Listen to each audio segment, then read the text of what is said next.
నేను డాక్టర్ లక్కం ప్రభాకర్ని ఆర్మూర్ మండల పశుసంవర్ధక శాఖ అధికారిగా మాట్లాడుతూ ఉన్నాను. బయట వినిపిస్తున్నట్టు పౌల్ట్రీ రంగంలో ఎట్లాంటి వ్యాధులు లేవు. పౌల్ట్రీ బర్డ్స్ అన్నీ కూడా క్షేమంగానే ఉన్నాయి.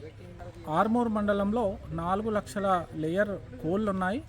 4 లక్షల గుడ్లు పర్ డే ఉత్పత్తి జరుగుతూ ఉంది. ఎక్కడ గుడ్ల ఉత్పత్తి తగ్గడం కానీ కోళ్ళు చనిపోవడం కానీ జరగడం లేదు. మేము పౌల్ట్రీ రైతులతో మమేకమై ఉన్నాము. వాళ్ళందరికీ కూడా బయట వస్తున్న వదంతులకు సంబంధించి జీవ సంరక్షణ విధానాలు ఇంకా జాగ్రత్తగా తీసుకోవాలని, బయట వ్యక్తులని ఎవరిని కూడా వాళ్ళ ఫామ్లలోకి రావద్దని చెప్తా ఉన్నాం. వీళ్ళు కూడా ఇంకొక ఫామ్లోకి వెళ్ళొద్దని చెప్తా ఉన్నాం. కొత్త బర్డ్స్ని ఎక్కడి నుంచి కూడా వేరే కొత్త బర్డ్స్ని వాళ్ళ ఫామ్లలోకి తీసుకొని రావద్దని కూడా చెప్తా ఉన్నాం.